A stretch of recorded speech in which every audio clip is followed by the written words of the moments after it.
예수님의 공생애는 전반기, 후반기로 나눠 볼 수 있는데 그 기준점이 어떻게 되냐면 마태복음은 10장이 그 후반기의 시작이고요. 마가복음은 6장이 그 후반부의 시작이고 우리가 함께 오늘 봉독한 누가복음은 9장에서부터 예수님의 공생애 후반기가 시작된다라고 볼 수 있습니다. 누가복음 9장에는 예수님이 12제자를 둘씩 짝지어 파송하는 사건이 기록되어 있고 오늘 우리가 함께 읽은 본문은 예수님이 70명의 제자, 72명인지 정확하진 않지만 70명, 72명의 제자를 파송해서 그들을 어떤 사역해 하시는 그 내용이 기록되어 있습니다. 12제자 파송과 70인의 제자 파송은 동일한 부분이 굉장히 많지만 조금 다른 강조점이 있습니다. 누가복음 9장 1절 말씀을 보시면 예수께서 12제자를 불러 모으사 모든 귀신을 제어하며 병을 고치는 능력과 권위를 주시고 12제자를 파송하시는 그 부분을 보면 파송의 본질적인 요소에 대해서 언급되어 있습니다. 세 가지 중요한 요소가 있는데 첫 번째는 콜링이죠. 주님이 부르신 거예요. 그리고 두 번째는 그 사역을 위한 능력을 주시는 것입니다. equipping 해주시는 거죠. 그리고 세 번째는 권위를 주셨어요. 커미션 해주신 것입니다. 그 권세를 위임해 주신 거죠.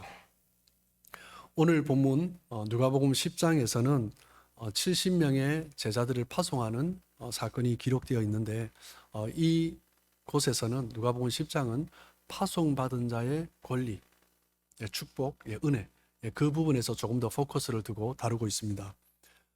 그렇기 때문인지 저는 개인적으로는 9장도 참 좋지만 10장의 70인의 파송 이야기가 참 은혜가 되고 또 위로가 됩니다. 예수님께서 12제자들을 부르실 때 그 산에서 한 사람 한 사람 베드로, 야고보, 요한, 안드레 이렇게 한 사람 한 사람의 이름을 부르실 때 12제자만 서 있었던 것이 아니라 예수님을 따르던 무리들 그리고 나도 그 제자로서의 삶을 함께 하고 싶었던 그 사람들이 있었습니다. 그런데 그 이름을 부를 때 나의 이름도 불려지기를 원하는 사람들이 꽤 많았을 것입니다. 그런데 12명의 이름을 부르시고 그리고 그만하셨어요.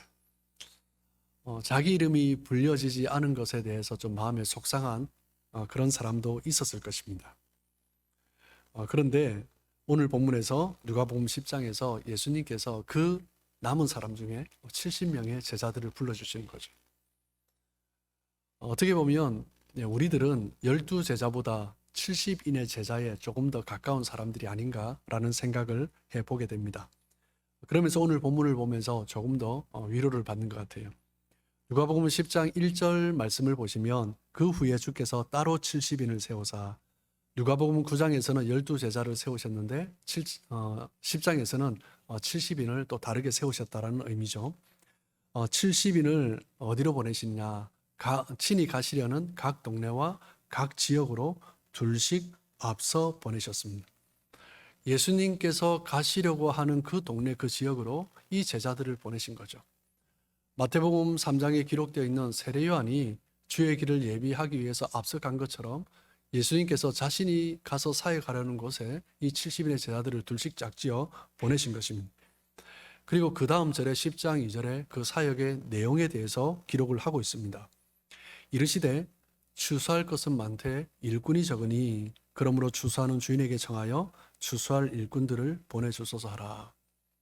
한마디로 예수님이 둘씩 짝지어서 파송하시고 그들에게 요구하신 것이 무엇입니까? 추수할 것이 얼마나 많은가, 추수할 영혼이 얼마나 많은가 그것을 보고 주인에게, 하나님에게 추수할 일꾼을 보내주십시오 라고 기도하라는 것입니다. 어떻게 보면 그 사역의 내용이 어려운 것이 아닙니다. 그냥 보고 필요하구나 그리고 주님 앞에 기도하는 것입니다. 그런데 심플한 것 같지만 여기에는 굉장히 중요한 그러한 선교의 원리가 담겨져 있습니다. 우리는 영혼을 위해서 기도합니다. 영혼을 위해서 기도할 때 누가 기도할 수 있는가? 그 영혼의 필요성에 대해서 듣고 배운 사람이 아니라 그 땅을 밟아본 사람이 기도하는 것입니다. 선교사님들의 공통적인 이야기가 뭐냐면 끝까지 선교 사역을 함께 협력하면서 기도하고 후원하는 사람들이 있습니다. 그들의 공통점은 무엇이냐면 한 번은 이 땅을 밟아본 사람들입니다. 예, 그 사람들이 함께 기도하고 후원하는 거죠. 선교 현장을 밟아보지 못한 사람들은 은혜 받으면 또 선교사님이 또 간증을 하면 은혜 받고 마음이 움직여지는 것 같지만 오래 가지 못합니다. 선교 후원에 대해서 마음이 있지만 지금 당장 내가 살아가는 게 급하거든요. 그러니까 그것을 자꾸 놓치는 거죠. 그런데 선교 현장을 밟아본 사람은 그 선교 현장의 문제가 어떠한가, 그리고 선교 현장에서 한 영혼이 회복되는 것이 얼마나 큰 일인가, 선교 현장을 밟아본 사람들은 내가 이 땅에서 살아가는 것이 얼마나 부유하고 때로는 나태하게 살아가고 있는가, 이 땅에 문제를 가지고 갈등하고 고민하고 스트러글하고 그렇게 살아갔는데 선교 현장에 가보니까 정말 쓸데없는 문제를 가지고 내가 걱정하고 뭐 또 싸우고 그렇게 살았다는 것을 깨닫게 되는 거죠. 선교 현장을 밟아본 사람들은 선교사님들이 얼마나 고되고 힘들게 그 사역을 감당하고 있는가, 그리고 한 영혼이 얼마나 소중한가, 그것을 깨닫는 거죠. 그러면서 기도하는 것입니다. 그리고 구원하는 것입니다. 그래서 누가복음 10장은 우리가 교회가 특별히 선교를 할 때, 단기 선교를 할 때 어떤 원리로 선교해야 되는가, 그것을 굉장히 잘 보여주는 모델이 되는 본문입니다. 단기 선교를 가서 어떤 사람들은, 그 단기팀은 뭔가를 한번 이루려고 하는 사람들이 있습니다. 우리가 가서 선교지에 이런 바람을 한번 일으켜보자. 그들이 하는, 그 단기 선교팀이 하는 사역이 맞고 틀리고의 문제가 아니라 우리가 가서 뭔가를 하려고 하는 팀들이 왔다 가면요, 선교사님들은 굉장히 큰 후유증에 빠집니다. 선교사님들이 하는 그런 사역과 전혀 다른 스타일을 뭔가를 보여주려고 하고, 그리고 선교사님들은 장기적으로 보면서 절제하면서 조금씩 스텝 바이 스텝 가고 있는데, 뭔가 사람들에게 큰 충격을 주기 위해서 한번 확 휩쓸고 가면 그 남아있는 그 사람들을, 또 함께 있는 현진 사역자도 마찬가지고요, 그 영혼들을 추스리고 다시 선교 방향을 맞춰 가는데 굉장히 많은 시간을 쓰고 또 에너지를 쏟게 되는 거죠. 누가복음 10장에서 발견할 수 있는 단기 선교의 방법은 단기간 가서 무언가를 이루려고 하지 말고 첫 번째 볼 것은 무엇이냐면 그 땅에 추수할 영혼이 얼마나 많은가, 휘어져 추수할 것이 얼마나 많은가, 그것을 보고 그리고 그 마음을 가지고 오라는 것입니다. 그리고 그것으로 끝나는 것이 아니라 기도하라는 거죠. 이래서 선교사님이 필요하구나, 이래서 우리가 더 후원해야 되겠구나, 이곳에는 더 많은 선교사님들이 있으면 좋겠네, 정말 이곳의 영혼들은 어떻게 우리가 도와야 될까? 그 부분을 선교사님들과 보면서 함께 협력하면서 나아가는 것입니다. 그 깨달음을 갖게 되고, 그 깨달음은 우리가 우리의 자리로 돌아와서 기도하게 하고 또 후원하게 하는 것입니다. 이것은 단기 선교뿐만 아니라 우리가 살고 있는 이곳에서도, 우리의 삶의 현장에서도 적용되는 것입니다. 여러분, 누가 영혼을 위해서 기도할 수 있습니까? 전도해 본 사람이 기도할 수 있습니다. 누가 영혼을 품을 수 있습니까? 돌아오진 않는 영혼들을 위해서 정말 그 내 마음을 가지고 사랑을 전해보고 예수님이 어떤 분인가 이야기해 본 사람은 믿지 아니하는 영혼들을 보면서 안타까워하면서 기도하는 것입니다. 전도해 본 사람은 한 영혼이 돌아오는 일이 얼마나 쉽지 않은 일인가, 그리고 한 영혼이 돌아왔을 때 얼마나 기쁜 일인가, 그것을 경험한 거죠. 그 사람들이 영혼을 위해서 기도하는 것입니다. 오늘 본문 10장 3절에 보면 예수님이 그 70인의 제자를 둘씩 짝을 지어서 파송을 하시면서 파송하기 전에 그들에게 말씀하십니다. 이제 가라. 그런데 내가 너희를 보내는 것이 어린 양을 이리 가운데로 보낸 같도다. 예수님의 염려가 있습니다. 예수님께서 파송하시면서 이렇게 말씀하신 이유는 무엇입니까? 영혼을 추수하러 간다는 것은, 복음을 들고 전도하러 간다는 것은 쉬운 일이 아니기 때문입니다. 사탄이 우리를 가만히 두지 않기 때문입니다. 우리가 복음을 증거할 때 그 복음을 들은 사람이 단지 복음을 거부하는 것뿐만 아니라 사탄은 어떻게 하든지 복음의 사역을 막으려고 하는 것입니다. 사탄이 가장 싫어하는 것이 복음이 확장되는 것입니다. 우리 빌라델비아 교회가 제가 부임하고 이제 처음으로 새생명 축제를 갔습니다. 이제 내년부터는 이제 계속 가지려고 하는데, 우리 교회가 이제 복음의 확장을 위해서 첫 스텝을 제가 온 이후에 이제 갔습니다. 사탄이 굉장히 싫어하겠죠. 어떻게든 막으려고 할 것입니다. 우리는 깨어 있어요. 어린 양이 이리 가운데 들어간 것 같이 사탄은 우리를 어떻게든 휘집어 놓으려고 하는 것입니다. 예수님께서 그 제자들을 파송하시면서 그 염려하신 것은 그들이 그 일 가운데 가서 복음의 사역의 열매가 없을까 봐 걱정하신 것이 아닙니다. 놀라운 열매가 있었습니다. 오늘 보면 누가복음 10장 13절을 보시면 화 있을진저 고라시나 화 있을진저 베세다야 너를 향한 모든 권능을 드로와 시돈에서 행하였더라면 그들이 벌써 배옷을 입고 제에 앉아 회개하였으리라. 70인의 제자가 아직 파송받아 나가기 전입니다.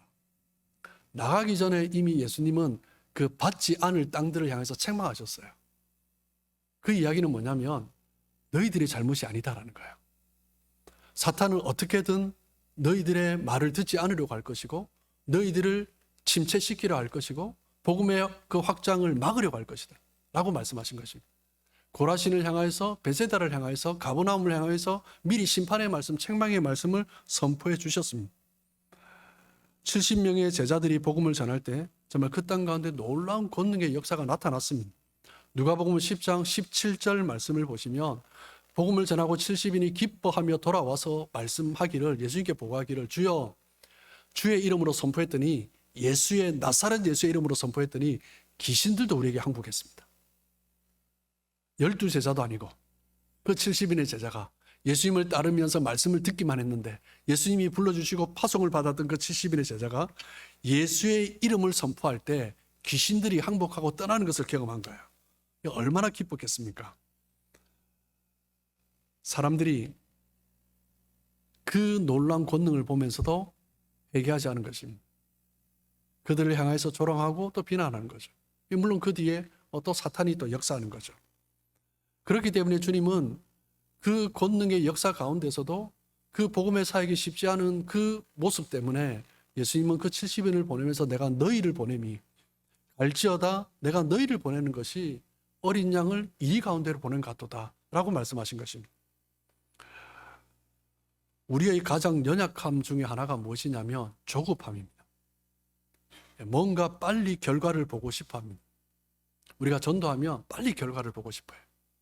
우리가 어떤 교회를 섬기면서도 빨리 수적으로 부흥하는 것을 보고 싶어 합니다. 어떻게 보면 70인의 제자들의 사역은 굉장히 성공적이었습니다. 70인이 돌아와서 보고하기를 귀신들도 항복했습니다. 얼마나 그 놀라운 역사가 일어난 것입니까? 12제자도 아닌데 자기들이 그 역사를 경험하면서 굉장히 기뻤겠죠. 그들이 또한 사역을 할 때 예수님은 그들과 어디를 가든지 함께 하셨습니다. 그 17절에 보고를 하고 난 다음에 18절에 예수님이 뭐라고 말씀하세요? 누가복음 10장 18절에 보면 사탄이 하늘에서 번개같이 떨어지는 것을 내가 보았다. 70명의 제자가 둘씩 짝을 지었다면 35개 팀이 간 거죠. 그런데 예수님이 그 사역 가운데 그들이 예수의 이름을 선포할 때 사탄이 떨어지는 것을 보았다라고 말씀하시는 거예요. 35개 팀 다른 장소 다른 지역으로 갔겠죠. 흩어져서 갔겠죠. 예수님이 그들과 모든 제자들과 함께 하신 것입니다. 이것은요 마태복음 1장에 예수님께서 이 땅에 오실 때 그 하나님이 오신 거죠. 그 이름을 뭐라고 했습니까? 임마누엘이라고 했습니다. 예수님은 하나님의 파송을 받아오셨어요. 그리고 마태복음 28장 마지막에 예수님께서 그 제자들을 파송하시면서 땅끝까지 이르러 복음을 증거하라라고 말씀하시면서 뭐라고 하셨습니까? 내가 너희와 항상 함께 있을 것이다 라고 말씀하셨습니다. 예수님의 그 파송을 받은 제자들이 복음을 증거하러 나아갈 때는 예수님이 함께 하신다는 거예요. 그 70인의 제자들 가운데서도 그것을 보여주신 거죠. 그들의 사역은 굉장히 성공적이었습니다. 정말 기쁜 사역이었습니다. 그런데 누가복음 10장 20절에 보면 예수님이 또 덧붙여서 말씀하십니다.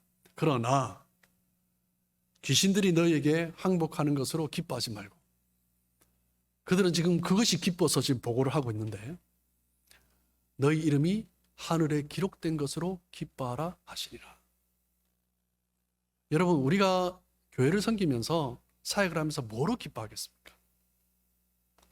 그것으로 기뻐하지 말고 하늘에 너희 이름이 기록된 것으로 기뻐하라라고 말씀하시는 것입니다.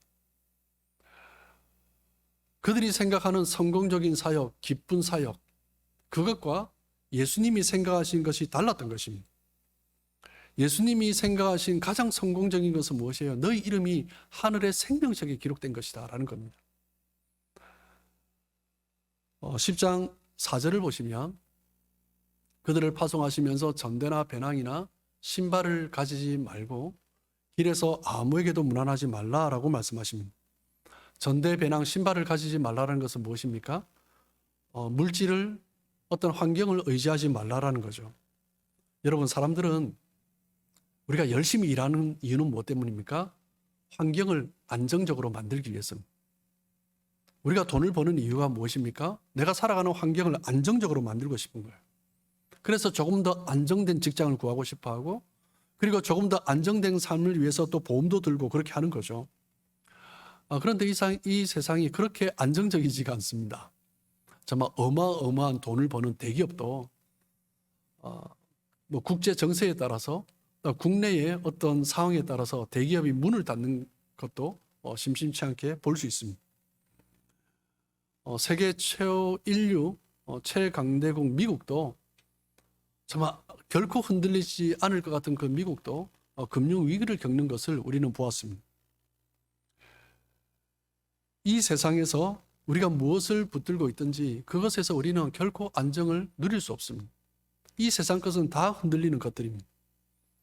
우리는 또 돈에서 자유롭지 못합니다. 돈을 많이 벌면 너무나 기쁜데 돈이 안 벌어지면 정말 스트레스 받고 좀 말하고 행동하는 것이 너무나 날카로워집니다. 돈이 나에게 안정이 되는 것입니다.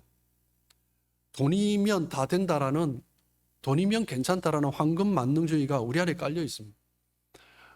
지금 이 시대에 가장 많은 신도들을 거느리고 있는 종교가 무엇이냐면 만몬신입니다. 모든 사람들이 물질을 추구하면서 살아가고 있습니다. 사탄은 돈이면 다 된다라고 우리 사람들에게 계속 속삭입니다. 예수님을 향하여서도 이 돌들로 떡덩이가 되게 하라, 그 유혹을 한 거죠. 이 세상에서 누릴 수 있는 것, 가질 수 있는 것, 눈에 띄는 것, 그것을 붙들어라라는 것입니다. 우리가 무엇을 신뢰하고 있는가? 이 세상에 우리가 붙들 수 있는 것을 신뢰하고 있는가? 그렇다면 그것이 우리에게 종교가 되는 것입니다. 사업을 하시는 분들을 보면 간혹 10년, 20년 너무나 사업을 잘 확장했는데 한순간에 무너지는 것을 봅니다. 한순간에 거래 하나가 잘못되어서 정말 그것을 메이크업 하느라고 그동안 벌었던 것을 다 잃어버리는 그런 경우도 심심치 않게 봅니다. 어떤 사람들은 돈을 잘 모았는데 갑자기 사고가 터져서 갑자기 질병의 문제로 정말 가정이 흔들리고 경제가 흔들리는 그것도 봅니다. 결코 뱅크 어카운트가 우리를 지켜주지 못합니다. 돈이 우리에게 진정한 행복을 주지 못하는 것입니다. 돈을 우선순위로 두고 살아가는 사람이 있습니다. 그러면 늘 불안하죠. 그 사람의 신앙도 돈이 있고 없느냐에 따라서 달라지는 것입니다. 그 돈 때문에 형제 관계가 깨어지는 것도 봅니다. 돈 때문에 부부 관계가 소원해지고 갈라서는 경우도 심심치 않게 봅니다. 환경은 늘 요동칩니다. 환경은 결코 그대로 있지 않습니다. 그렇기 때문에 이 변화하는 환경 속에서 우리가 안정감을 가지려고 해서는 안 된다라는 것입니다. 전대나 배낭이나 신발을 가지지 말라라는 것은 그것을 의미하는 거죠. 그리고 이어서 길에서 아무에게도 문안하지 말라라고 말씀하십니다. 길에서 사람을 만났는데 문안하지 말고 가는 것이 예의가 없는 거죠. 그런데 그 당시에 유대인들의 문화를 보면요, 길에서 사람을 만나면 하늘에 손을 들어 하나님 앞에 감사하면서 서로 땅 가슴에 손을 대고 그렇게 또 인사를 했습니다. 그렇게 인사를 하면서 안부를 묻는데 1시간, 2시간을 보냈습니다. 그렇게 하지 말라라는 거예요. 그냥 신변 잡기, 이런저런 이야기하면서, 가족 이야기하면서 그렇게 시간을 낭비하지 말라라는 것입니다. 사람이 살아가면서 가장 재산이 사람이다, 이렇게 또 말을 합니다. 어떻게 보면 그게 필요하기도 합니다. 그런데 우리가 정말 조심해야 될 것이, 우리가 제일 신뢰하고 또 기대는 것이 사람이기도 하지만 우리가 제일 많이 상처받는 것도 사람입니다. 사람에게 신뢰하면 할수록 우리는 상처받을 확률이 더 많아지는 것입니다. 내가 어려움이 생길 때 사람에게 기대는 사람이라면 정말 상처받을 확률이 많습니다. 내가 어려운 문제가 생길 때 사람들에게 연락하고 사람들에게 귀 기울이는 사람이라면 사람 때문에 계속 상처를 받습니다. 힘 있는 사람이 나에게 도움이 되지 않을까 연락을 하고 그렇게 이야기를 나누다 보면 언제는 도움이 되죠. 그런데 그 도움이 그렇게 오래 가지 않습니다.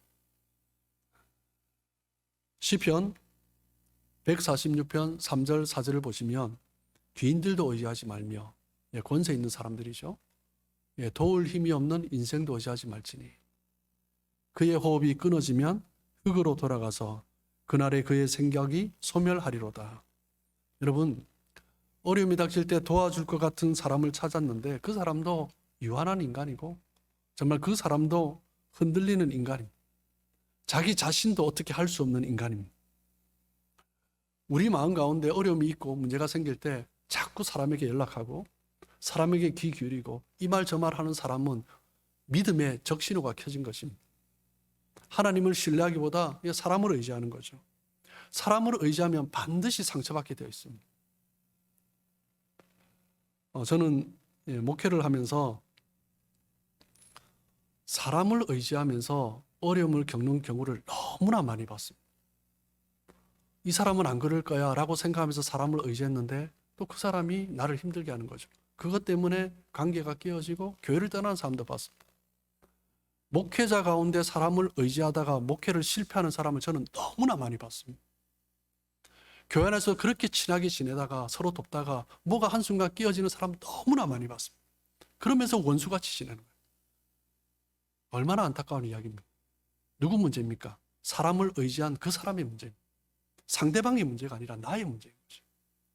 사람을 의지한다는 것은 하나님을 그만큼 의지하지 않는다라는 것입니다. 나 자신도 나를 모릅니다. 저는 요즘 50이 넘어가면서 더 모르는 것 같아요. 제가 깜빡깜빡하는 것도 너무 많고 저희 아내가 요즘 자주 하는 말이 당신 왜 그래? 이런 말을 자주 합니다. 저도 저를 신뢰하지 못합니다. 하물며 다른 사람을 어떻게 믿겠습니까? 인생은 신뢰의 대상이 아닙니다. 그래서 누가복음 10장 4절에서 말씀하는 것은 뭐예요? 하나님의 부르심을 받은 사람은 환경 물질을 의지하지 말고 사람도 의지하지 말라는 거예요. 브레넌 매닝이 그의 책 신뢰라는 책에서 회심에 대해서 이야기를 하고 있는데, 회심은 우리가 돌이켜서 하나님께로 우리가 돌아서는 거잖아요. 그런데 제2의 회심에 대해서 이야기를 합니다. 제2의 회심은 무엇이냐면 하나님을 전폭적으로 신뢰하는 것이다 라고 이야기합니다. 내가 예수님을 구주로 믿고 하나님을 신뢰하는 것, 그것이 제1의 회심이라면 그것으로만 되는 것이 아니다라는 거죠. 우리 그리스도인들은 제2의 회심이 필요하다.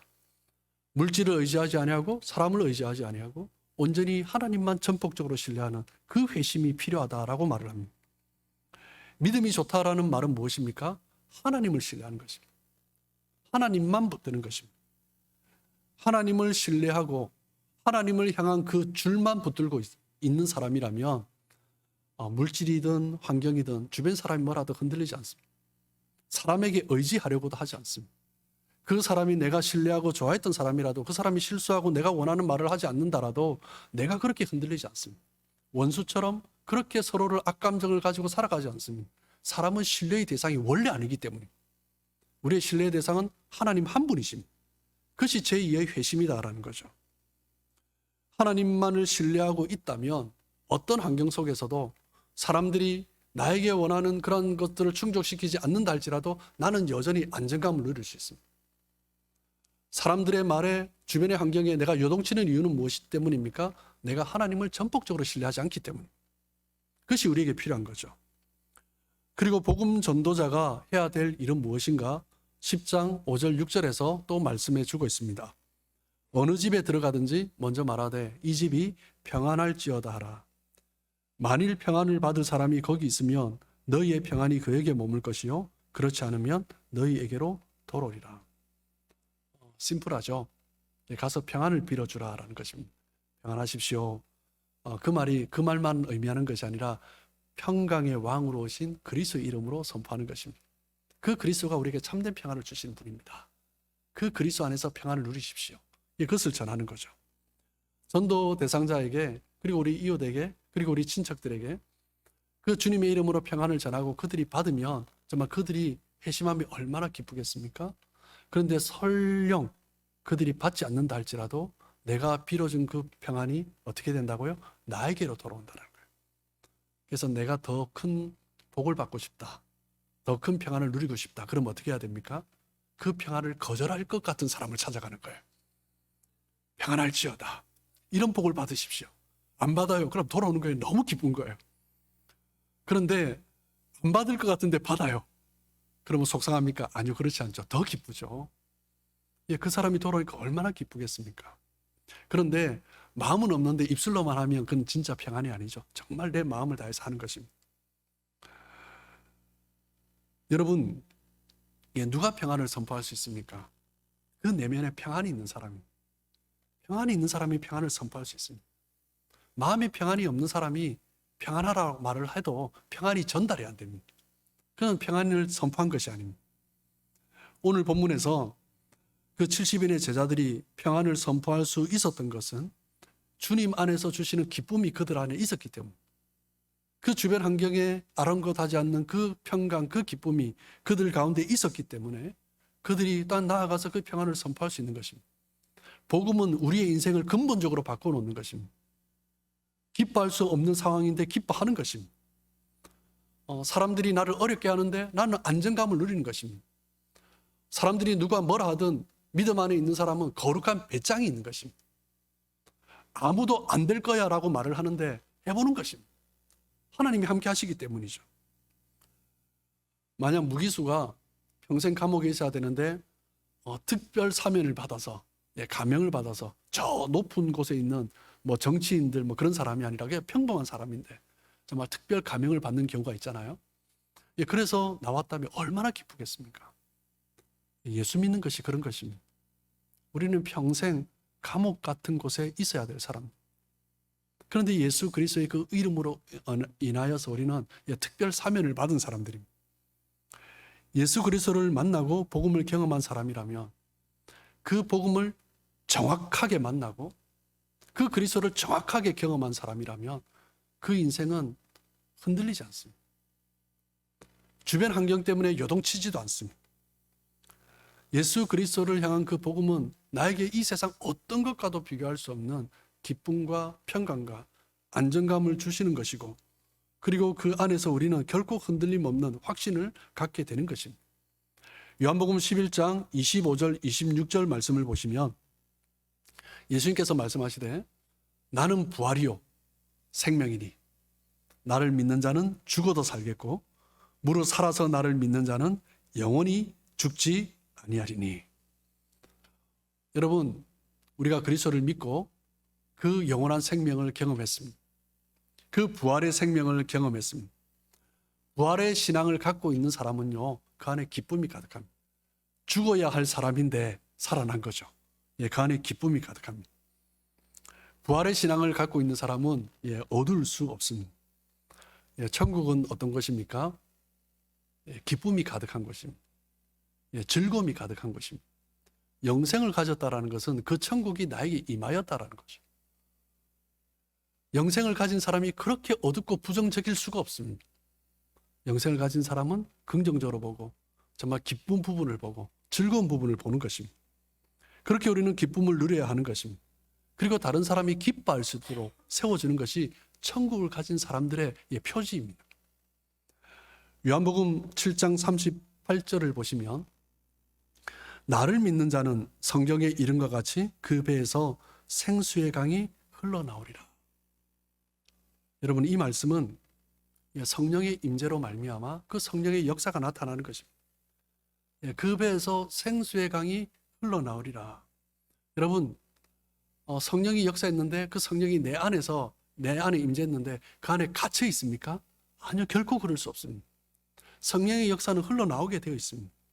성령의 역사는 곳곳에 퍼져나가는 것입니다. 성령의 역사가, 성령의 생수가 내 안에 있다면 흘러나오면서 사람들에게 영향을 미치는 거죠. 그렇기 때문에 그 안에 평강이 있고 기쁨이 있는 사람은요, 전하지 않고는 견딜 수가 없는 것입니다. 이것이 진짜 예수 믿는 사람이죠. 그 성령의 역사가 다른 사람에게 영향력으로 나타나는 것입니다. 그런데 우리가 또한 기억해야 될 것은요, 부정적인 것도 굉장히 힘이 있습니다. 부정적인 말을 하고 정말 비판적인 말을 할 때 다른 사람이 영향을 받습니다. 그 사람 말 때문에 다른 사람도 그런 생각을 하고 다른 사람도 또 그런 말을 하기 시작합니다.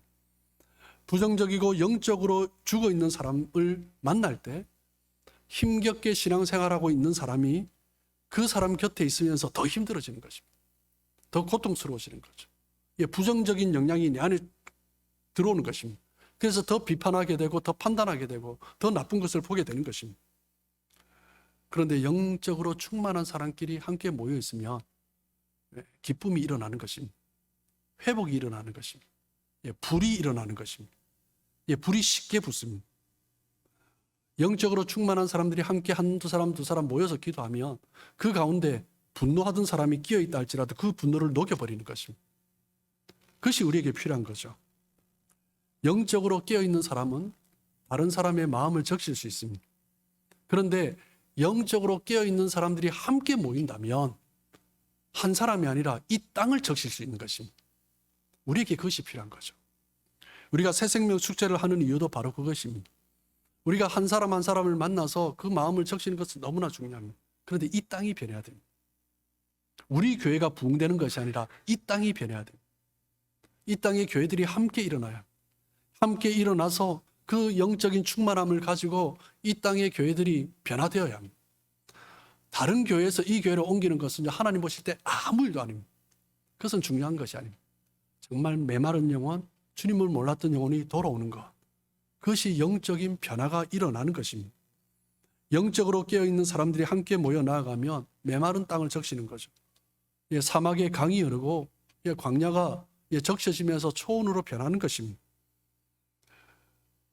하나님 안에서 기쁨과 평강을 경험했다면 그 기쁨과 평강의 영향력이 흘러나오는 것입니다. 그 하나님의 평강이 다른 사람을 평강케 하며 그 사람을 세우는 것입니다. 다른 사람을 고통스럽게 하고 힘들게 하고 있다면, 부정적인 말을 하고 있다면 내 안에 평강이 없는 것입니다. 내 안에 평강이 없다는 말은 하나님 주시는 기쁨이 없다는 거예요. 그 말은 내가 다른 것을 바라보고 있다는 거죠. 우리에게 필요한 것은 무엇입니까? 하나님 주시는 그 기쁨, 그 평강을 누리는 것입니다. 그리고 그 평강을 가지고 평안할지어다라고 선포하는 거죠. 그러면 자연스럽게 그 하나님의 복음의 역사가 일어나는 것입니다. 여러분, 예수님께서 12제자를 파송하시고 그리고 70인의 제자를 파송하셨습니다. 파송받는다라는 것은 우리 그리스도인들이 누릴 수 있는 가장 큰 축복입니다. 파송은 하나님의 권세를 주시는 겁니다. 그 권세를 위임해 주시는 것입니다. 파송은 능력을 부어주시는 것입니다. 파송은 마태복음 28장 18절 20절에 내가 세상 끝날까지 너희와 항상 함께 있으리라고 말씀하셨는데, 그 함께 있으리라는 말씀은요, 가서 모든 족속으로 제자를 삼는 자에게 하신 말씀입니다. 주님의 파송을 받은 자와 함께 하겠다 말씀하신 거예요. 예수님이 임마누엘 하나님으로 오셨습니다. 성부 하나님의 파송을 받아서 예수님이 이 땅에 오셨어요. 파송을 받아 오셨기 때문에 임마누엘 하나님이신 것입니다. 그래서 우리가 단순히 예수님을 믿는다고 예수님이 나를 백업해주는 그 말이 아니라 성경은 분명하게 그 파송의 개념을 가지고 하나님이 함께 하심을 말씀하고 있습니다. 그래서 파송은 우리 그리스도인들이 받을 수 있는 가장 중요한 축복입니다. 우리가 선교지로 또 목회자로 그렇게 파송을 받는 것이 아니다 할지라도 우리의 삶의 자리에서 그 복음을 가지고 복음을 모르는 자들에게 복음이 필요한 곳에 우리가 그 평안을 증거한다며 파송받은 자의 삶을 살아가는 것입니다. 그런데 역사가 일어날 때 우리 것으로 생각할 수 있습니다. 제자들이 그 귀신들이 떨어지는 것을 보고 기뻐하며 즐거워했듯이 그것이 자기 자랑이 될 수 있어요. 그런데 예수님께서 분명하게 말씀하시는 거죠. 무엇을 기뻐하라고요? 하늘에 너희 이름이 기록된 것, 하늘의 생명책에 너희 이름이 기록된 것, 그것으로 기뻐하라는 거예요. 그 말은 뭐냐면 역사가 일어나도, 기적이 일어나도, 부흥이 되어도 우리 것이 아니다라는 거예요. 하나님 것이다라는 거예요. 그래서 우리는 겸손하게 순종하며 또 그렇게 주님의 부르심을 따라 살아가는 것입니다.